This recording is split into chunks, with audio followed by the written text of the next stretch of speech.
Hello, everybody. Welcome to Necessary Voices lecture for the spring. We're very excited to see you all and to have an opportunity to highlight the necessary voice of Professor Della Cioppa, one of our hardworking instructors in the English department.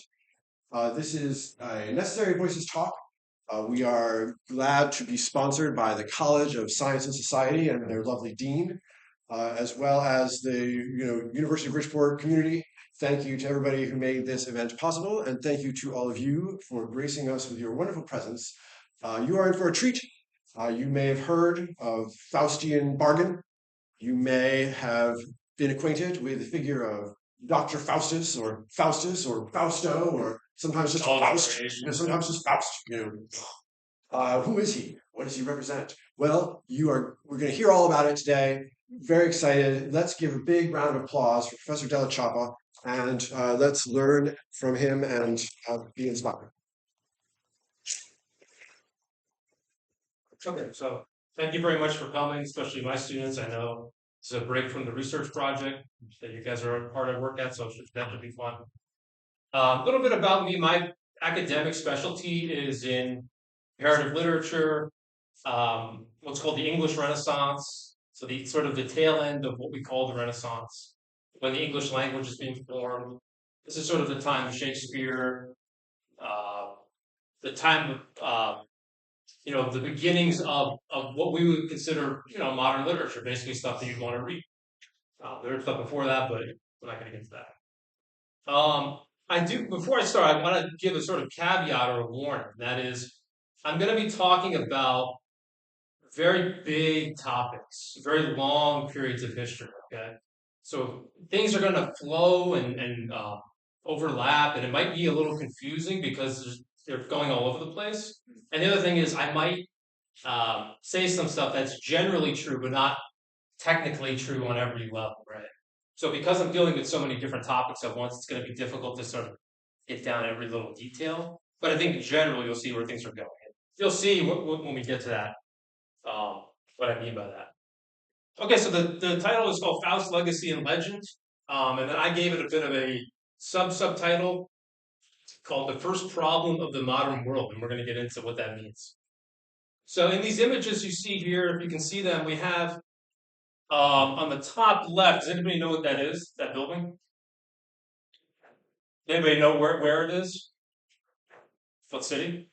What's it look like? Anybody? You can take a guess. No? Okay, so that is actually the world's tallest building. It's called the Burj Khalifa in Dubai. It's built in 2009. It recently was under attack from Iran and stuff like that, but I think it's still standing. Top right, that is the Library of Congress, the biggest library in the world as far as physical collections go. On the bottom left, we have the International Space Station, which is or the ISS, which is, I think, recently taken down. But at one point, it was the most expensive item ever made. And then on the bottom right, we have that train is called I think it's called the Shanghai Maglev train. It's the fastest commercial train in use. Okay, so all these images, they represent what you might call a superlative or a world record of sorts. It's the fastest, the biggest, the richest, whatever. Um, so it doesn't look.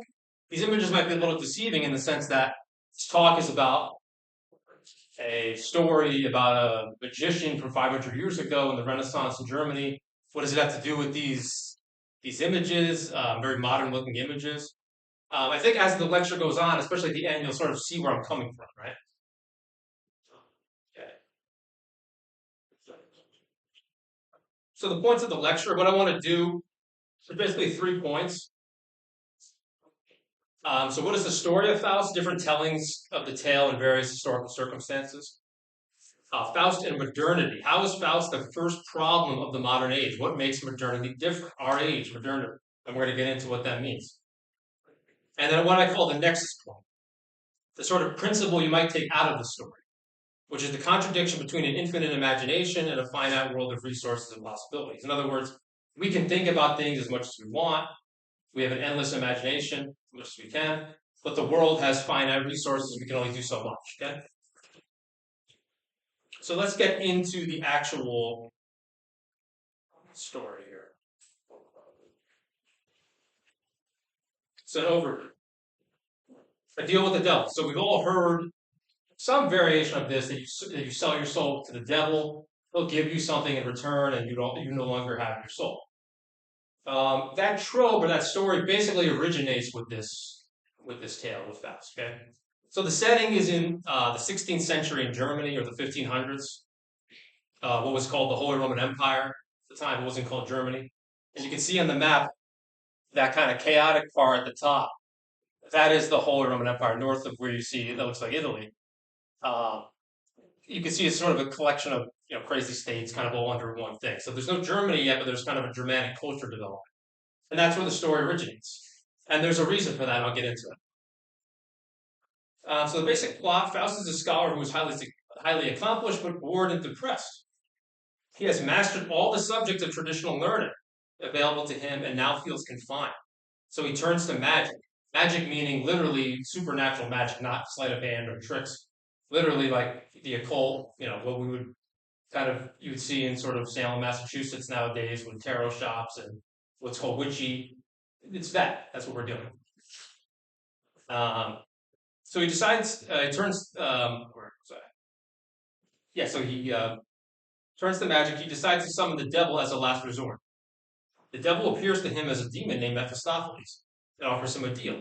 He can live for 24 years with any luxuries, full magical and political potential, world travel, and knowledge. But when the time is up, Faust is sent to hell forever, and that's what happens. So the plot itself is pretty simple. Faust is bored. He kind of has run out of ideas.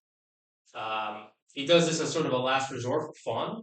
He accepts it. He does some adventures. The story is a little disappointing as far as how much he actually does, but he wants to do a lot. That's important.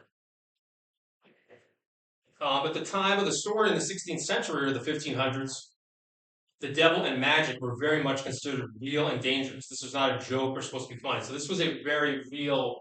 The story itself is not true. This didn't actually happen, although his name is based on a real person. This actually didn't happen, but the original telling of the story is a warning. This was not supposed to be something that you were doing. It's taken very seriously. It wasn't a joke. It wasn't dress up, anything like that. Nevertheless, many people at the time found the story appealing, not because they liked the devil or agreed with Faust, but something about his original problem was relatable to them. Something that he had when he was bored and kind of felt a sense of melancholy. He was kind of running out of things to do. People sort of relate to this, right? And we're going to get into why that is. Why is Faust bored? What is his problem? So, different versions of the story. There are endless versions of this story. And you can see it pretty much in a lot of different things, even up today, till today. So the first actual telling is called The History of Dr. Johann Faust, the widely acclaimed magician. The actual title is way longer, but I shortened it. And that was published in 1587. And this is sort of what's called a didactic tale or a warning. It's supposed to teach you a lesson not to do this. Look at what Faust is doing. He's so bad, don't do it. And his punishment at the end is very gory, and it goes into detail that's scary, right? The first play edition, so this was the first time the story was set to a piece of literature, basically. This is called The Tragical History of Dr. Faustus by Christopher Marlowe. You can see him on the top, sort of gothic-looking picture there. And what Marlowe does is he takes the story and he kind of adds his own interest to it. He adds what's going on around him. And so he kind of takes it and makes it less of a warning and kind of makes it more entertaining.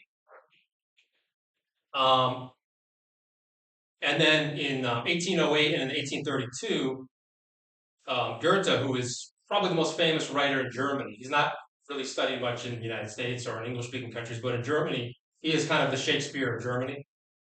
He writes Faust parts 1 and 2, different years. He spent his whole life writing them, and it took him basically, I'd say about 60 years. And you can kind of feel the Goethe version is probably the most full and refined, kind of full of all different literary themes. Like I said, numerous versions of the story and similar themes in later plays, novels, operas, and films, etc. So you can see it in places you wouldn't expect. So, for example, like in Little Mermaid. Little Mermaid is basically a Faustian story, right? Ariel wants to be a human. She doesn't want to be a mermaid anymore, kept down by her tail. So she makes a deal with Ursula, who in this case would be Mephistopheles or Faust, right? So yearning for a different world that you can experience and live in. Okay. So again, there's more stories than that, but these two, with the image you see here, there's Goethe on the bottom, lounging in Italy. Those are the two most famous, and that's if you were to Google this or go to a bookstore, you'd probably find those first. Some wishes of Faust. So Faust, he does a lot of wishing. He doesn't really do that much. He just kind of says how much he wants to do, but oftentimes it doesn't get delivered. So this is a quote from Marlowe's Faust. He says, "I'll have them, meaning his spirits, fly to India for gold, ransack the ocean for oriental pearl, and search all corners of the newfound world for pleasant fruits and princely delicates." Okay, so we're sort of bringing in a global perspective here already with going to India and retrieving things, right? Kind of get the sense of what's going to happen later on in history. And then he says, "I'll join the hills that bind that African shore," meaning the end of Africa, "and make that country connect to Spain." So where Spain connects to Africa on the map. "And both contributory to my crown." So he wants to take the world and connect everything and make it all his, right? So these are all his wishes. He doesn't actually do this. In fact, he doesn't really do much besides just kind of fumble around. Maybe do a few magic tricks for other people. But this is what the important thing is. This is what he wants, right? These sort of political, scientific, philosophical. There's some other parts left out, but he's very lustful. He wants his sexual fulfillment, right? So it says he's seeking a type of refined consumption technology, new knowledge, sensual and sexual gratification, and political control. Right. So all these four images sort of try to kind of capture the essence of what he's doing. You can see on the bottom right, that's a painting pretty contemporary with the play from India of a woman. You have a Renaissance on the top right. You have a Renaissance astronomer kind of using this enormous telescope to kind of gain new scientific knowledge, which is new at the time. On the left, you have a mosque in Persia, which I think it's not terribly relevant to Faust, but I think he would have liked it a lot. Looks very nice. And the bottom left one is zooming in on a famous portrait called The Ambassador, showing all the luxury goods that were being collected at the beginning of the Renaissance. Okay, so this is kind of Faust's wish. He wants to be opulent. He wants to live decadent. You don't care. That's why he's trying to get out of his rut. Okay. So Faust's original problem, why is he disappointed? Or, or dissatisfied, I should say.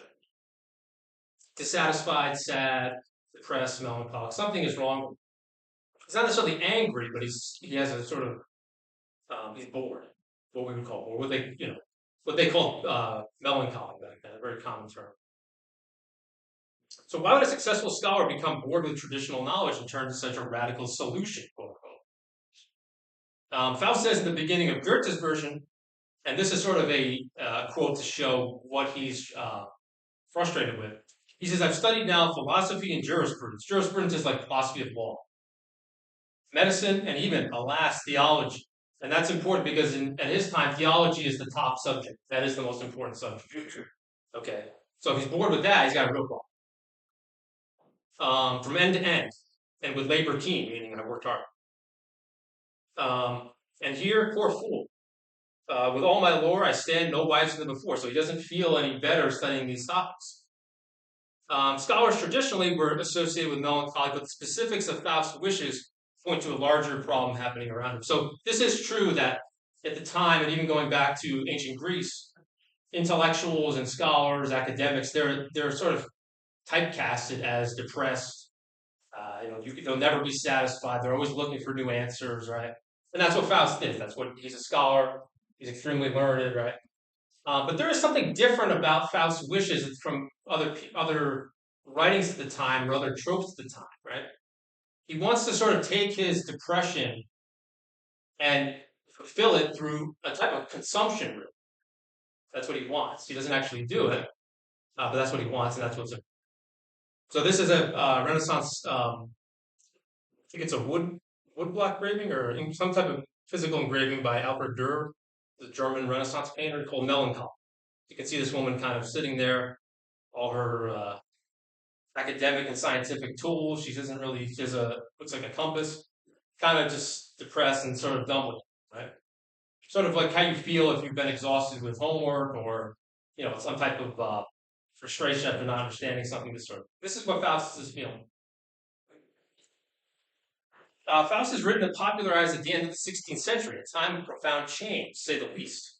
And he is experiencing this change. So what is going on around him? The 16th century is when the story originates. The 16th century is the 1500s, so it's about 500 years ago. It's a little bit maybe before something because this was in the 1580s. So 500 years ago would be what, 1526? It's a little bit after that. So we're almost up on the 500th anniversary. Okay, so now I want to kind of get into the historical context of what Faust, why he's feeling this way. Offer some explanations. So the revolutionary 16th century. Faust is living in a period of transition from the closed world of the Middle Ages and early Renaissance into a more modern world of scientific discovery, world exploration, capitalism, religious reform, and new technologies, right? You really can't overestimate just how radical this century is. So many things that I'll talk about are going on. The scientific revolution, the Protestant Reformation, the European conquest of the Americas and other lands, the printing press, new philosophical movements were all revolutionary developments that chipped away at traditional knowledge and assumed principles, making the process of knowledge and essences difficult and overwhelming. In other words, what's going on around him in lived experience is making his ability to understand things difficult because so much has happened. And traditional knowledge is being underprivileged now because we have this new stuff. It's called science, which is, they didn't call it that at the time, but that's really what it was, and it was new. It wasn't done traditionally as, it wasn't as prioritized as these other subjects were, right? So you can see the four images that I have here. You can see in the top left, you might remember this from your AP Euro homework. This is Martin Luther nailing the 95 Thesis on the door of the church, sort of starting the Protestant Reformation, and really a big blow to the Catholic Church, which was dominant at the time for basically 1,000 years, right? So about half the church left; it became Protestant, and now we have, Protestantism is kind of developed into thousands of different sects nowadays over the last 500 years. But this is the beginning. So that's a religious change. On the right there, you can see that is a Renaissance printing shop. So the printing press, which is basically the technology taking wood blocks and printing them onto paper, is invented in the 1400s, and it really gets underway in the 1500s, right? And this completely radically changes how books are done, how sort of people interact with technology. Because before that, you actually had to write a book out by hand. Every book that you had to be handwritten, going back to the beginning of writing. This completely changed that, right? So what this does is it gives the ability to write books, and it gives it a much more democratic character, so more people can do it, right? So you have more, these publishing houses that develop, and you have kind of just miscellaneous stuff that wouldn't necessarily be published before because it would take too long to write. But with the printing, you can kind of just do whatever you want. There's more freedom. On the bottom right, you see the guy with the little cloak on and the mustache. That's a man named Giordano Bruno. He was a Italian scientist and philosopher, one of the first people to propose that the world is infinite, the universe is infinite, and this is around this time, okay, which is generally widely accepted now. And we're going to get into why that's important and what the difference is with the previous systems, okay? But him, along with a few other scientists, they're sort of radicals. He himself was burnt at the stake for his heresies, meaning his crimes against the church, right? So he's a bit of a troublemaker. And then the bottom left, you might recognize this one too from your textbooks. This is when Mexico was conquered by the Spanish. So this is kind of a romanticized version of it. In other words, this is kind of a Hollywood version of it, meaning that it was a little more complicated than this. But we do see the meeting of two different civilizations that had never seen each other before. The Aztecs, the Mesoamericans in Mexico, the Spanish course, the Spanish eventually win, take over, and that there starts a whole process. But why this is important is because it's the first time that Europeans are seeing the world outside of themselves in a direct way that makes sense. Okay, not just through hearsay or stories or tales that are made up, okay, which there was a lot of in the Middle Ages. So all these things together sort of kill the Middle Ages, so to speak, to use a kind of dramatic term. Um, in other words, the systems that they took for granted were disrupted by all these events happening at the same time, pretty much within 100 years. Okay? So all these forces are the basis for how our world becomes modern, or what is called modernity. So what is modernity? You might have heard the term before. It just means modern. Okay. Um, so the literal definition, I like this a lot. This is like if you have no idea about history or anything, just look at this chart. It's extremely general. It's very basic. It's kind of wrong in a way, but I like it because it gives you a sense of where you are actually, like sort of when you walk into a mall and you look at the map on the thing, you say you are here. So seemingly modernity is simply the age we live in now, roughly the last 500 600 years of history. Right? So this is debated. This is not totally accepted. Some people think it was later. So, you can divide it where you want. But generally speaking, about 500 years ago, the world changed. It became what we know it as now. The processes that did that started. This is based on the traditional Western division, Western meaning like Europeans and Americans, how they conceive of history. Division of big picture history into three distinct periods: ancient, medieval, and modern. Right. So we have the ancient world. You can see on the far left there, the light blue, from 3200 BCE to 500 CE. So basically, from the beginning of civilization itself. And this chart puts out the collapse of the Roman Empire, Western Roman Empire. So you can debate that whatever you want, but basically the ancient world is the beginning of civilization as we know it, where people started developing agriculture, living in cities instead of living with tribes, up until the beginning of the Middle Ages. So the medieval period in the middle. See, medieval means middle. From about 500 to 1500. Okay. The Middle Ages in Western Europe is categorized by very, very deep religious feelings, dominance by the Roman Catholic Church. Actually, relatively peaceful. There wasn't as many wars as came later, believe it or not. There's a lot of made up stuff around the Middle Ages because of Hollywood and stuff like that. So people kind of get confused about Vikings and Game of Thrones and what is it. But if you study it, it's a very theology-based period. In other words, the people who are smart in the Middle Ages and go to university, they study theology. That's what you want to study. So that's a bit different than now, which is usually when you study theology now, your parents kind of give you a talk or something. Maybe talk you out of it. But and then you can see the modern. So you have the nice skyscraper. And I don't know if you can see on the bottom. It's kind of tough to see here. Let's see.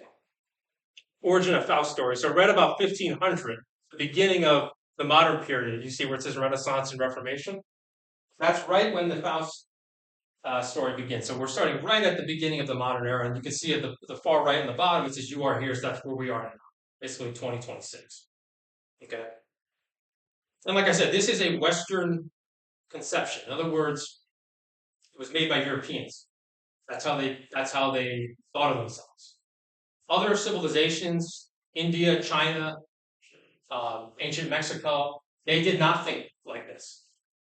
This is a Western thing. But the reason why I kept it is not only because the story that we're talking about is from the West, it's from Europe, but also because this idea of history and the modern age, it spreads across the whole world.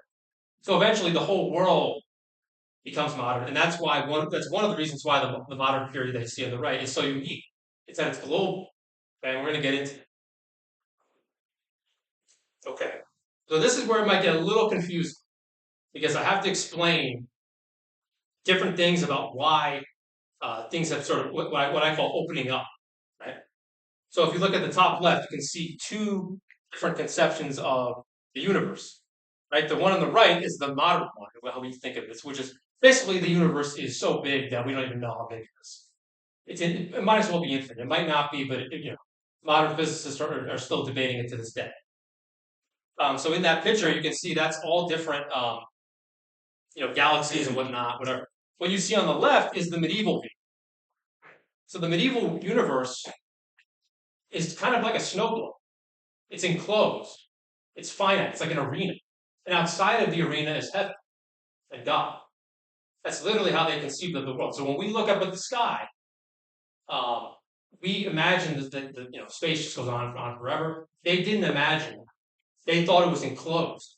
And all these, it's hard to see, but all those little circles, those are all different planets circling around the Earth, which is at the center, and one of them is the sun. So they also believe that the sun is at the center of the universe. Okay? So a few things happened in the 16th century that sort of break down the traditional view, which was that we're at the center, right? And the universe is enclosed, it's closed up. So the scientific revolution kind of breaks that down and shows that the sun is actually at the center of our galaxy, and then eventually they'll learn that the universe is infinite. And this is a big deal because people, when they came to this realization, it made human beings, it gave them less privilege in the world, right? So if we're not at the center, if we're just in some random spot, why is that the case, right? On the bottom here, the bottom left, you can see the change in what you call the global or the geopolitical. So the map on the right there, you can kind of see that looks sort of like a modern map, pretty recent, right? That's about from the 1800s. This is actually a map in the Middle Ages. So it's basically just Europe, Africa, and Asia. And the north is going west. So it's kind of all over the place. It's not detailed at all. So there's a lack of refinement in those skills. So what this is trying to show is that as the Europeans leave Europe and go to other places, they actually learn how the world really is. They're awakening to how things really are. Sort of like a child kind of learning that the stories that he heard as a kid weren't real, right? This sort of thing. On the top right, you have technological, basically industrialization, the production of widespread, heavy industry that begins about a few hundred years ago. And you can see on the top right there, sort of like a modern factory, right? So this is basically trying to show that economic production goes from very simple and basic and kind of standard to, it gets quantified to a level that we are at now, where you can pretty much buy anything you want, right? So things are on a mass scale. So these are some of the changes. The bottom one is social order and capitalism.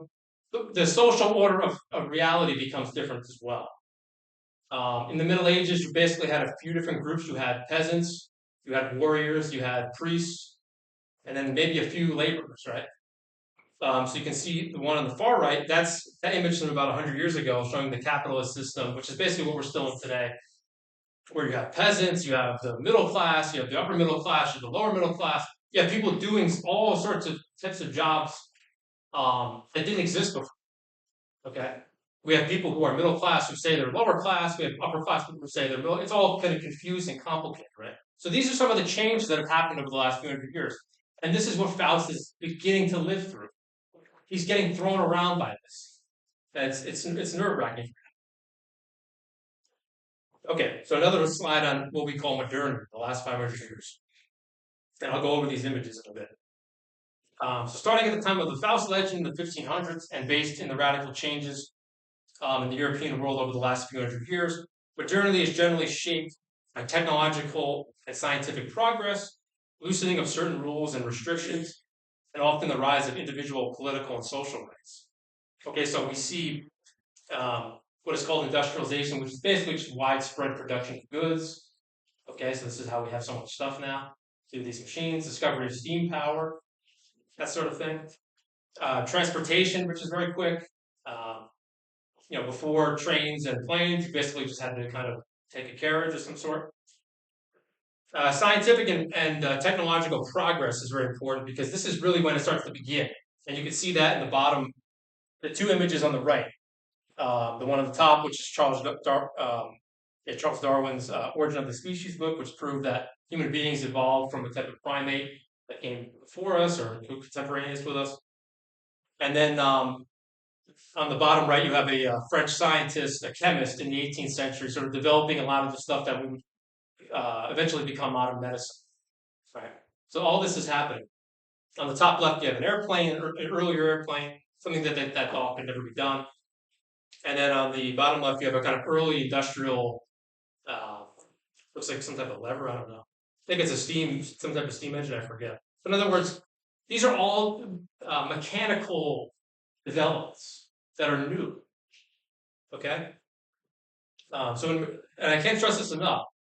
This part in modernity, the universe is not closed like the medieval conception. Remember the snow globe with God at the end. It's open.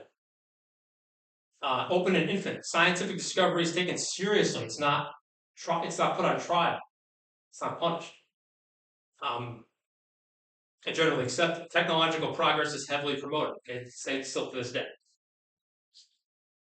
Even though many aspects of modernity began in Western Europe, it slowly became a global age, thanks to both ease of travel and new cultural domination by the Europeans. So another element of modernity of the modern world is that out of all the civilizations that developed in the Middle Ages and ancient times, the Egyptians, the Chinese, the Mongols, all these different civilizations that you learn about in school, something happens in the 1500s where the Europeans basically become the main powers and they take over the whole world.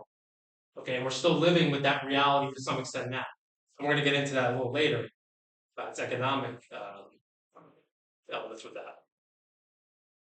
Okay, so this is maybe the most important. This was kind of what Faust is seeing. Modernity creates a troubling paradox. Humans are now freer, wealthier, have better quality of life than of those in the past, and the world can seem limitless. But we also have generally we have also less faith in our traditions and how to live more generally, often leading to spiritual or existential crises just like that.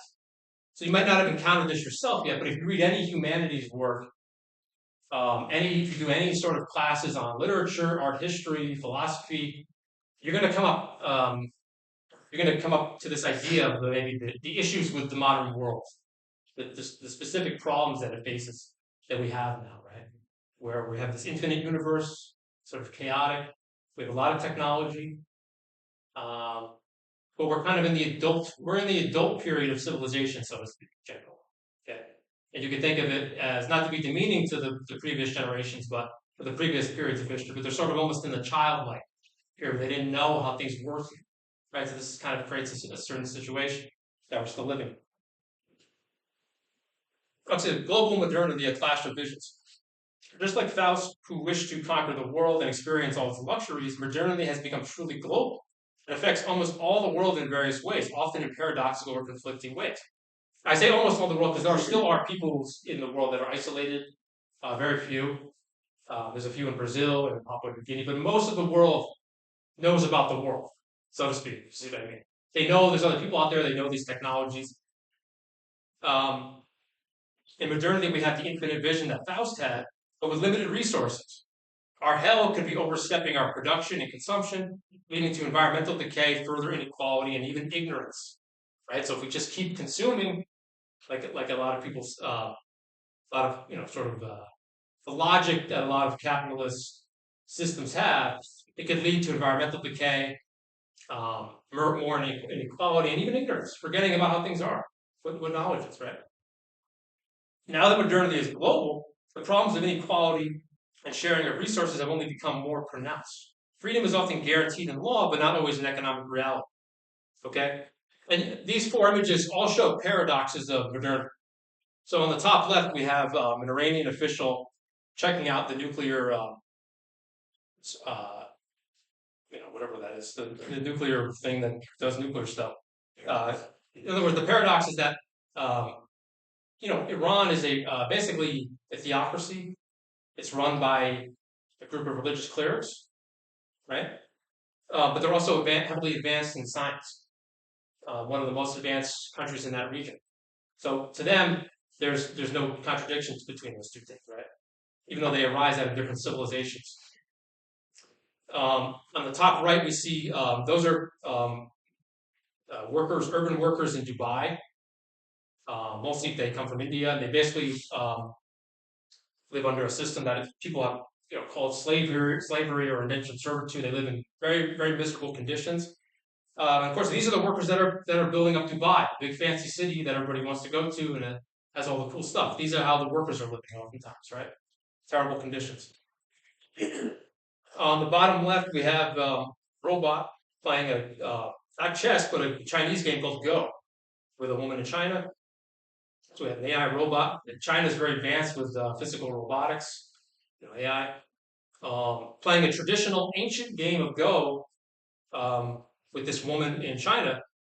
And just to give you another paradox, China is basically the opposite of Iran. It's a communist country, so religion is banned, basically, for the most part. So, but they're still kind of engaging with this technological development for different reasons, oftentimes.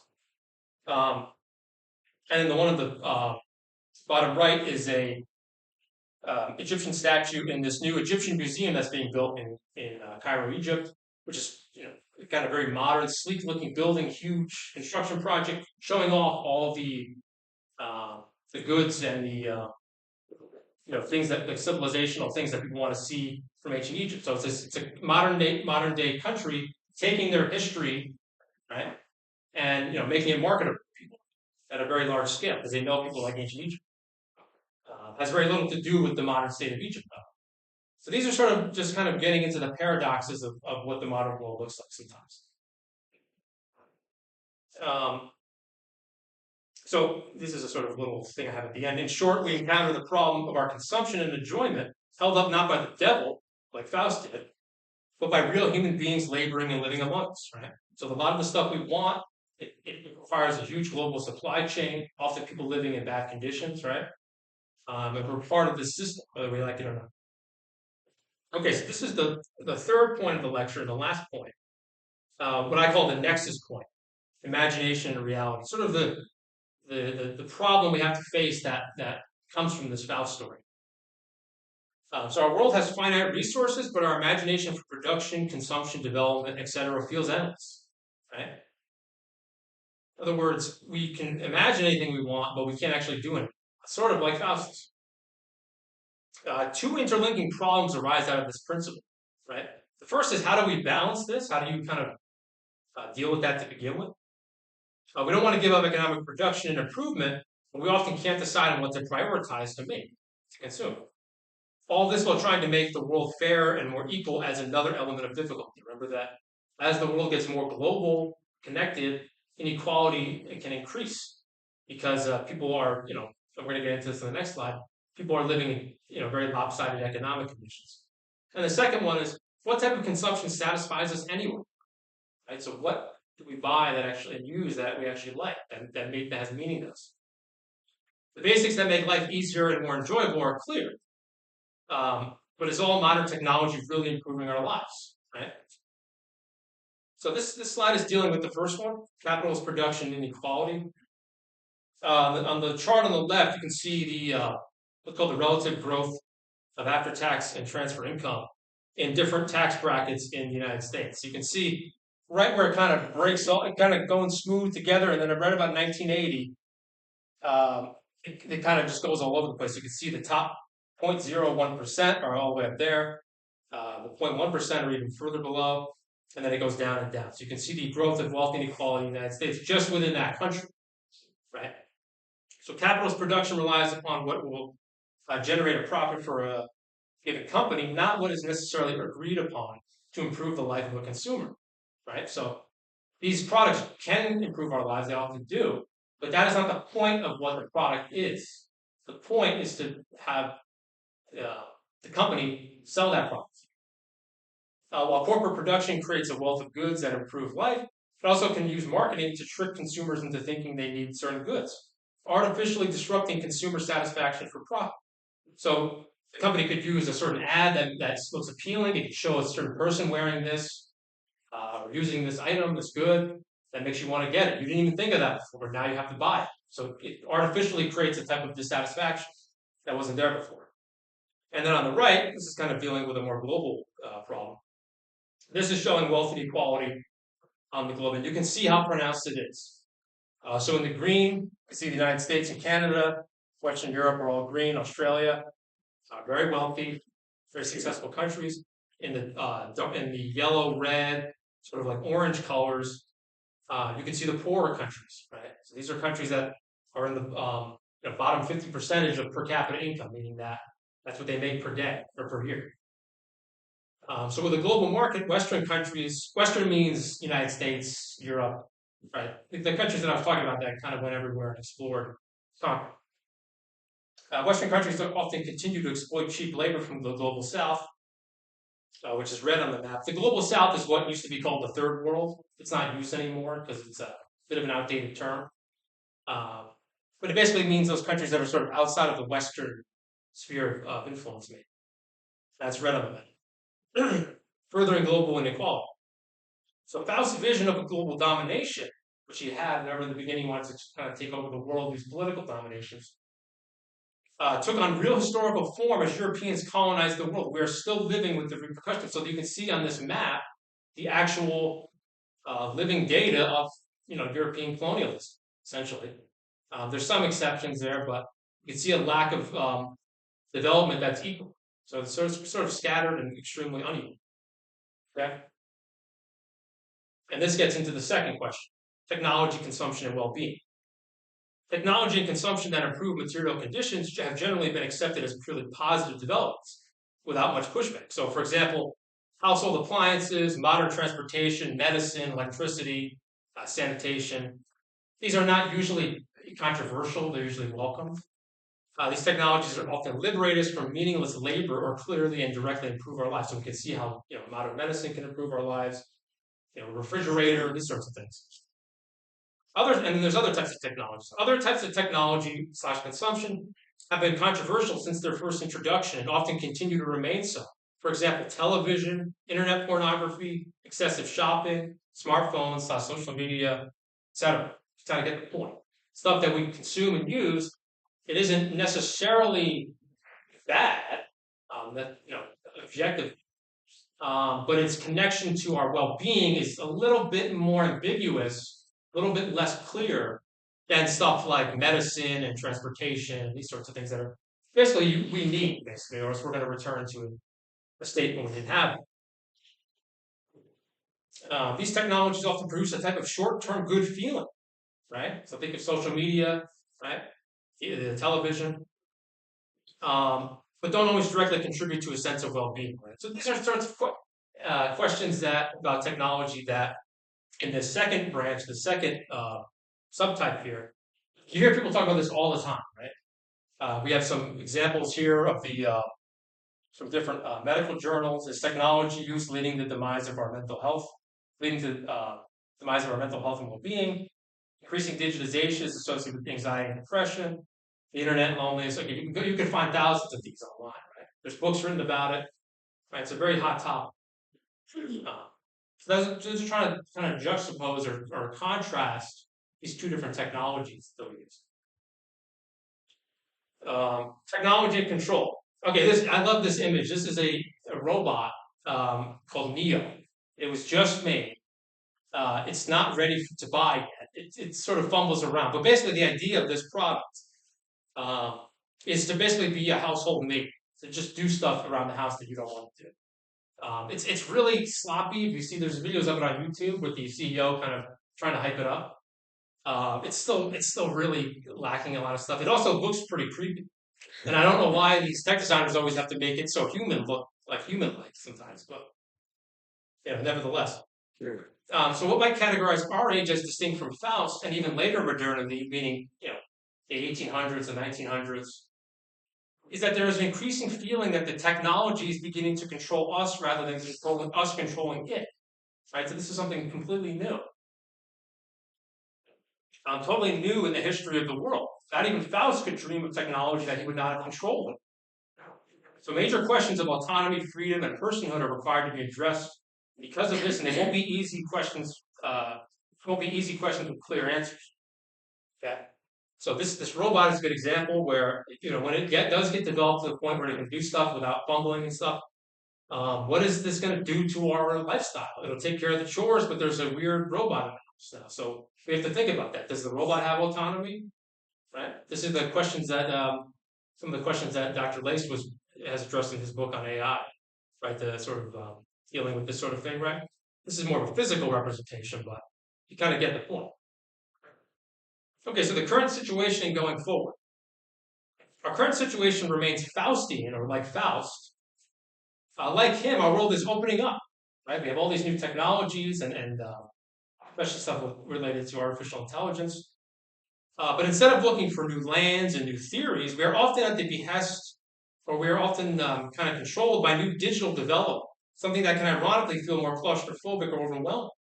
So sometimes digital development on the internet, especially at this point, can sort of almost feel overwhelming, confusing, right?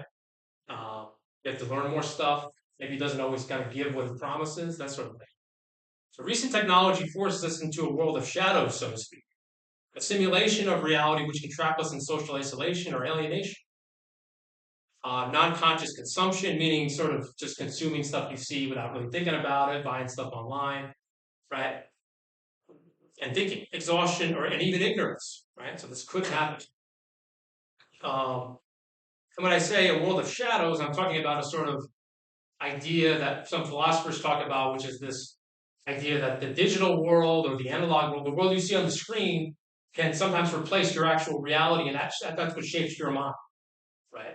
So that can actually make you more, it can make you think that that world is more real than the actual world, right? There's several books written on this, um, especially when television arrived, and now with the internet, it's even more pronounced.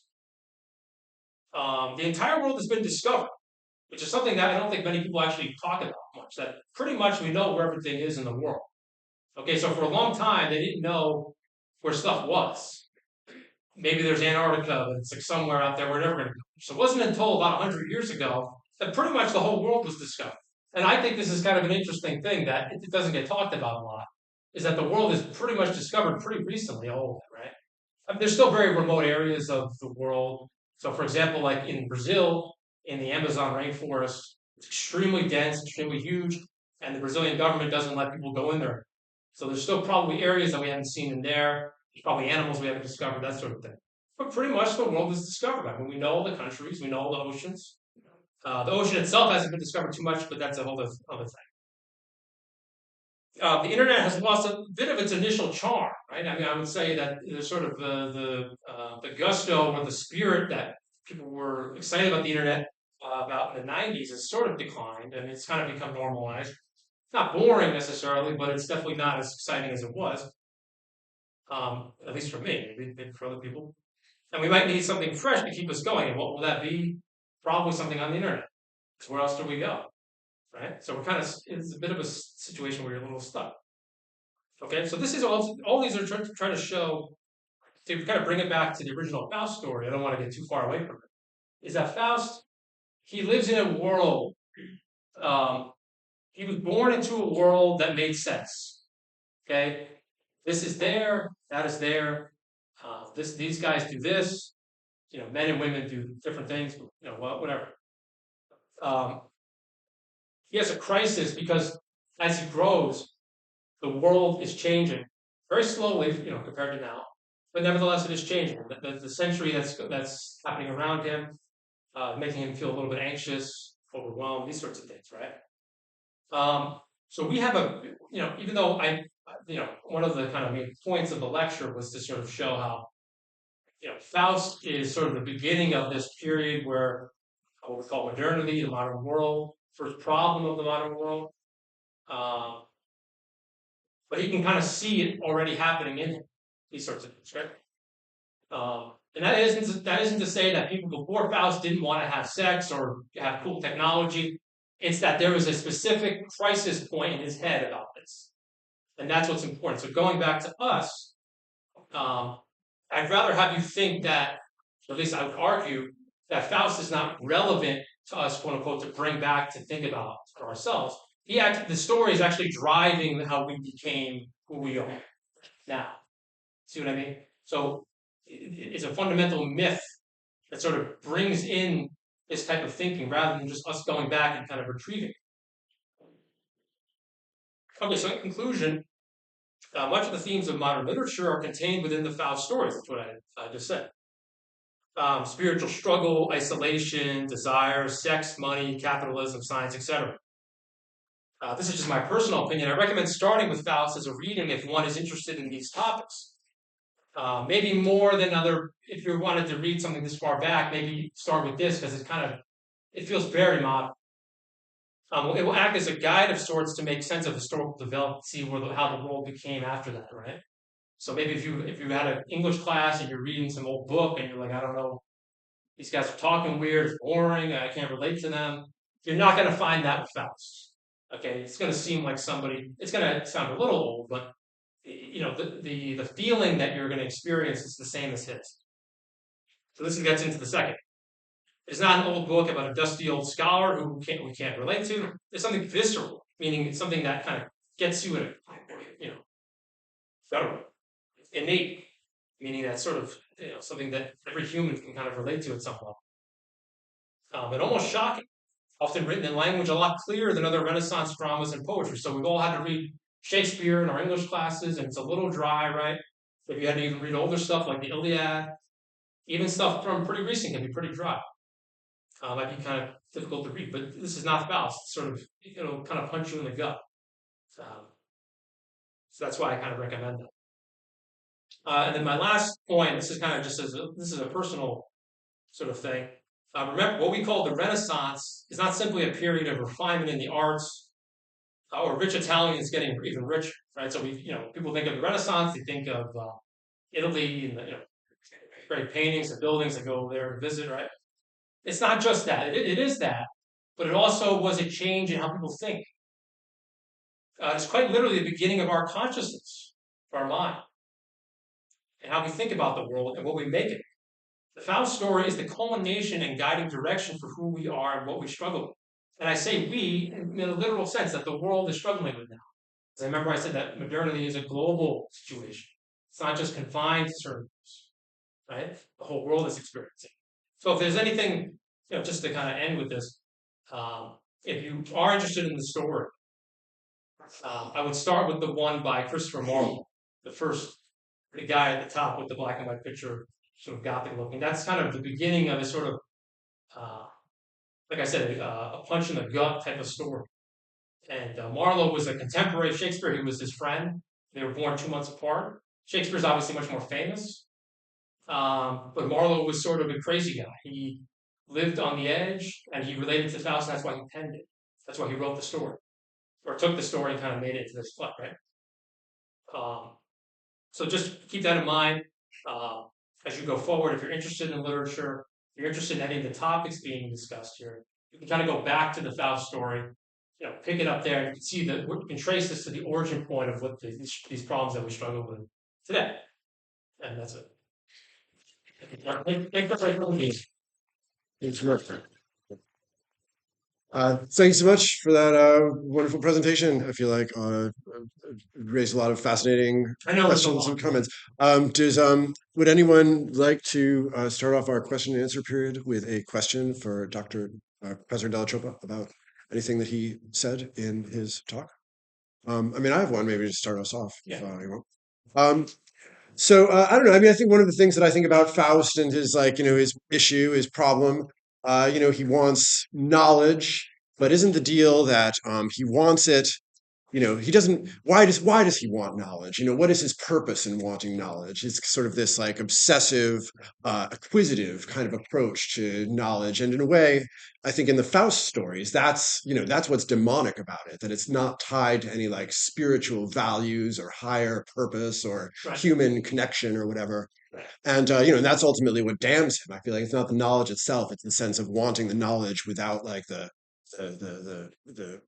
nourishment of like a sound theology or something like that. Right. That's kind of I didn't get into this in too much detail, but the 15, to just give you some context, like I mentioned before, in the Middle Ages, intellectuals, people who were scholars at universities, what they did was they studied theology, which means that you basically come up with different types of logical arguments to prove God is real and Christianity is real. There was some what we might call science done at the time, but it was kind of rudimentary. The 16th, 17th century is when this really starts to change. It's called the scientific revolution. Right, so you might have heard of Galileo, Copernicus, Kepler. If you study astronomy, you'll study Kepler's 3 laws of motions or whatever. At the time, not all, but many authorities thought this was weird. They were suspicious of it. And Faust is sort of a symptom of that in a way, right? He doesn't actually do any science in the book. He's not really that kind of, he's not a studious guy in the book. He basically just wants to lust after stuff. He's kind of bored with all the books, right? But the reason why it was kind of scandalous is because of what you mentioned. It's a break from medieval theology. It's showing its modernity, um, and other later thinkers have kind of they've assumed or they put together Faust as sort of like a figure like Prometheus, like a rebel, uh, or some type of figure that's sort of like if you see like Frankenstein, where he creates the monster, right? This sort of thing. There's an association between those two. And what that means is that Faust, he's a rebel. He's doing something, not only is he summoning the devil, but the type of knowledge he wants is not created. Different versions of the story get into different parts of what he actually wants. Like I believe the Goethe one is more detailed. But I recommend starting with the Marlowe one because you can see the beginning of it and you can see it's kind of more medieval origin point. So in the beginning, he rejects theology, he says, enough of this, and I'm to go into magic. It's very dramatic. So yeah, Faust, both his summoning of the devil to achieve the knowledge and the knowledge itself is kind of suspect. And maybe they connected those two for a reason, right? But also, I mean, part of my question too is I wonder if there's some way that you can have the knowledge, like in terms of what we can learn from the Faust story about how to solve or address the problems of our contemporary malaise. Yeah, I don't know. Do you think, are there any lessons that we can learn? Faust is like a cautionary fable. But if we listen to the cautionary fable and try to learn from it, is there some way of applying what we learned from watching Christopher Marlowe's Faust that we can apply to our contemporary knowledge ecosystem and try to find some way of having knowledge without the damnation part or having the That's a tricky thing. yeah. That's very tricky. Not so much for the context of the time, but because of how the world is now, where knowledge is tied in with so many problematic things and power and this sort of thing and destruction, essentially, right? I mean, think about the big war that's happened over the last few weeks is the Iran U.S. war. Essentially, it's being said that it's fought for to make Iran not have nuclear, knowledge of nuclear power, this sort of thing. So um, you can read it as a cautionary tale, sort of similar to the pious, kind of clutching, what am I saying? Uh, women at the time or religious nuns or something. But you can sort of you can read it like that and sort of say it is a cautionary tale. It's not just about having fun. It is very serious. But applying that to our modern world is difficult because our knowledge is so scattered, and nowadays we don't really put theology on a pedestal. We put science, specifically applied science. So yeah, I didn't get too much into that, but reading it as a tale about how power and knowledge is done is also very important. Um, I think that's a huge part of it, definitely. Anybody else? Questions, thoughts, concerns, feelings about the modern world? I Yeah, know there was a lot of stuff going on. Emily has something in the back there. With like a modern application of this text, do you feel like, I know the majority of my generation coming up isn't really religious. They don't really have that like fear of the devil and Satan and stuff like that. I wonder how texts like this translate and how that fear translates when people try to read the story and breaks it down. Yeah, I think it does come across as a little comical, uh, because if we do believe in the devil and God, we often don't believe in this sort of cartoonish way. This is kind of the period where this idea of the devil develops with like the horns and the sickle and that sort of thing. And the other thing is that, I didn't get into this too much, but the modern world of the last 500 years, it's gone through a period of what you might call secularization. So the abandoning of religion for atheism or some type of other thing. And that's a very slow process. So it starts, I would say, in the 17th century, 16th century, very slow. It kind of speeds up in the 18th century. The 19th century speeds up more. In the 20th, it speeds up. But where it's affecting people, it's often affecting scientists, intellectuals, people who are grappling with these questions every day. It's less affecting, traditionally in a culture, people who were less educated, who weren't aware of these theories. So as secularization grows now, we're kind of at we're still within this system of it developing. I'm not saying it's good or bad, but it's happening clearly. You can see the numbers don't lie. So the Gen Z lack of religiosity, in some ways, it's a culmination of all this, right? So the way to read the story now, it's either we do what I did here, which is kind of say, relates to how we think about technology and consumption, or if you are religious, you can still have this cautionary tale of dealing with the devil, because it's very much a real reality for those people. So I think Gen Z, what is called Gen Z nowadays, it feels like Gen Z is just like any young person. But basically, people who are under 30, under 35, they do have very high rates of of being irreligious. So I think it's part of this. But it started hundreds of years ago, right? And by the way, in certain civilizations, it would have been unthinkable, totally unthinkable. It would have been something that would have been completely. It not only would have been, and people got annoyed with it, they wouldn't have understood. They would say, "Well, what do you mean?" They wouldn't even understood. So that's a dynamic part. I don't know, something that you said just made me think about like, well, what is the modern equivalent of calling on Mephistopheles to offer you infinite wisdom and knowledge? It's asking Alexa or asking your AI device, Right. Alexa, entertain me, give me infinite knowledge and wisdom. And then you wind up, getting sucked into the vortex of having, becoming, involved in this demonic exchange where the sort of the human element dissipates and you're left with just pure abstract knowledge, and that's when you commit suicide and feel like you are going to hell every day because you have no because your knowledge ecosystem has gone toxic. Right. If you've gotten frustrated with the AI and slammed it or yelled at it, you're basically a Faustian. You're doing a Faustian type of activity, essentially. Yeah, I You're feel getting like frustrated with what you want, what you want done. and even when it's working too. I mean, I think technology is like our Mephistopheles, like any like Right. atom bombs, germ warfare, And AI, that's it's just to say this, environmental there was a degradation. period about 150 years ago where technology was exploding, and all these different inventions were coming up, and people were very excited about it. And then something called the First World War happened, and just kind of that theory just kind of died, because it said if we are still fighting like how the cavemen, but with these horrible weapons, we need to rethink how our whole world is. So the idea of technology, it's not disconnected from political ideology or ways of thinking and philosophy.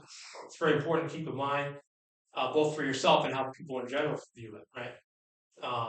But as far as most of these things always come back to AI eventually, because it's kind of what we're concerned about.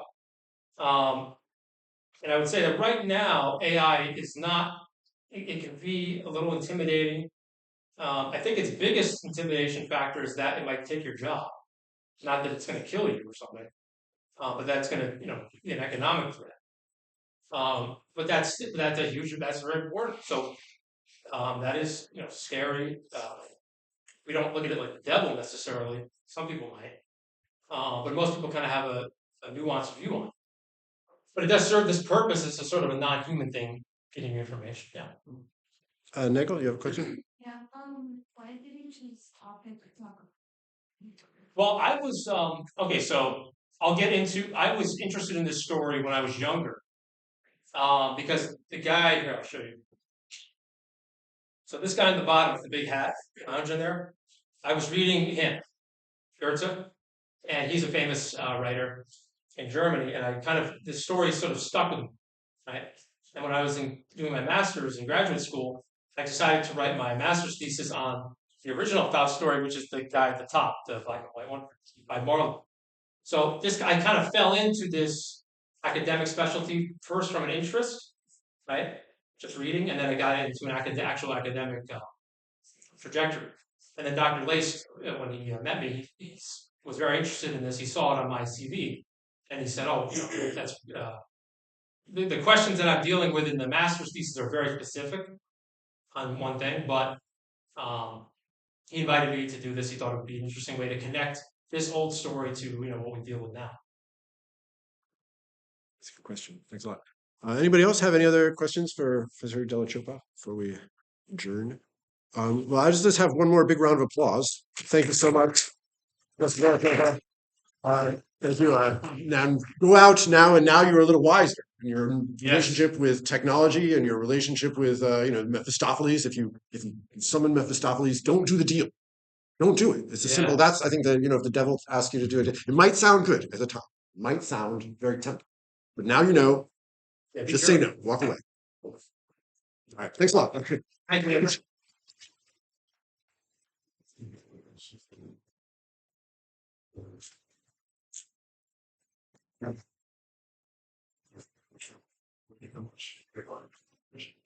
Well, I love playing with this to everyone. If I don't get the result, yeah, that's pretty a lot of fun. Well, I mean, I feel like I'm 10 years, it's the way to yeah. Yeah, I'm doing writing an article on an element within the Marvel where he might be referencing an old Hermetic book, but he might not. I mean, it's like Corpus Hermetic, sort of a ancient spirit.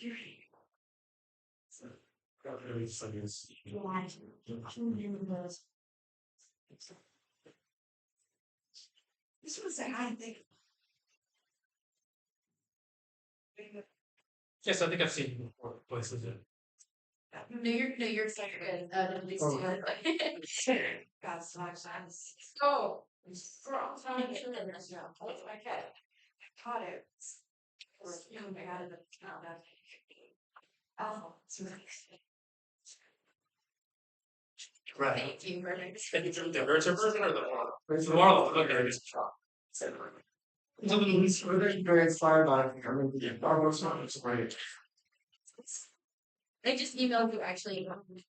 I took the request thing you put in, but they hadn't. I did the final like. Yeah, it's Marvel.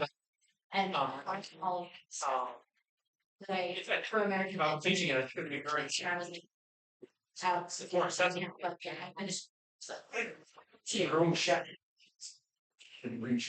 Research and where. You're in the register. Register. Horses. Yes. She registered. Green check. Okay. So know that everything's all set. Racing the school. Yeah. Okay, got it. Thank you. Yeah. Thanks a lot. What does differently? Yeah, I haven't done any research on it. I just noticed it.